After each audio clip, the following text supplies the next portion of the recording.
Welcome back to That Handicapping Show. I'm Claire Novak, joined by Ellis, Starr of Equibase, and Tom LaMarra. We are here at Keeneland today getting ready for the spring meet kickoff. And the biggest race on the weekend is the Toyota Bluegrass $1 Million Mile and an Eighth for the 3-year-olds hoping to qualify for the Kentucky Derby. And this is a very full field. It does have some suspect characters, but there are a lot of different ways you can go with your betting. And don't forget the Ashland also on the card, which is a great race leading up to the Kentucky Oaks. But let's take a look at this field. We've got 14 entered and 2 also eligibles. Ellis, you are going with neither the favorite nor the second choice. You're going with My Man Sam. A couple of 10-to-1 shots. My Man Sam, Starr Hill. I'll use the favorite Zulu, which I'll let Tom talk about. It's one of his main contenders. At a mile and an eighth, I'm not concerned about post. I hear a lot of talk about post positions here. But at Keeneland, something like, 70 out of 100 races are the inside post and outside's no good. But at a mile and an eighth, that doesn't take into account the long run up. I'm not worried about it.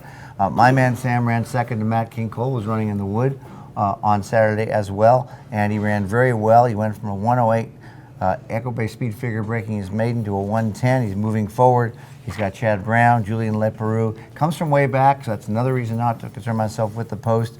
His 110 speed figure actually better than as good as Zulu's 111 second to Mohaman. So it's a grade stakes quality speed figure earned in an allowance race. Starr Hill, I was really impressed by his maiden win, one race before the Tampa Derby, which was his first route of the year. He ran in a route second time out. And I thought he ran pretty good. Got third in that race. I think he's going to move forward.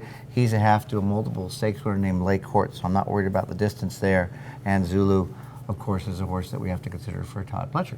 All right. Well, yeah, Zulu running that big effort last time out in the Fountain of Youth to Mohaman, but some people say, well, he ran second. He got passed in the lane, and maybe that's what's going to happen again this time because he does show speed and is a little bit more tending to be forwardly placed. You mentioned the horse who ran second to a wood contender, and that's somebody that I'm going to take a look at as well with Laoban. He ran in the Gotham, and he was second to Shagaf, who comes back to tackle the wood. But of course, similar situation going on with the fact that this horse set the pace and then was passed in the lane. So I'm not going to go with him to win. I do think he could hit the board. I'm going to go with a Dale Roman's Exacta on top, talking about Cherry Wine and Brody's Cause. A lot of people want to throw out Brody's Cause because he ran really bad in the Tampa Bay Derby. Look, this horse loves the track here.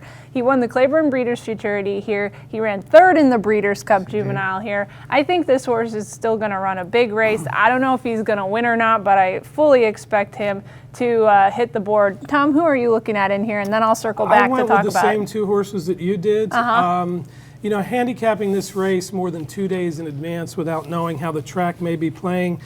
What I did is I used 3 horses that have not the same running style. Zulu, I think, will be very, very close to the pace, so I will use him.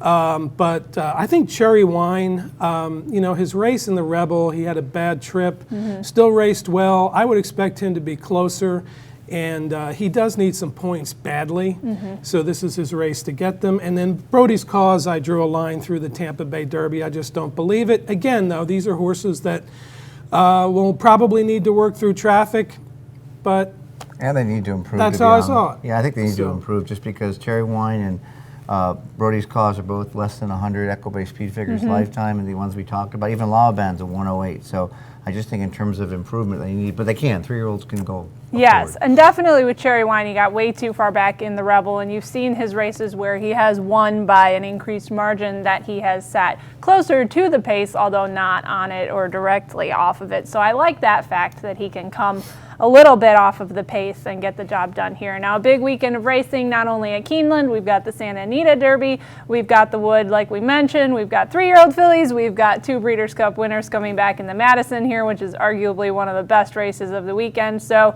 go to Equibase for free analysis and products. And is this the Equibase feature race of the week? All right, so you can get more of Ellis's opinion there. Go to Blood Horse for all of our continued coverage. Follow us on Twitter. We want to thank Equibase for sponsoring the show. And thank you for watching.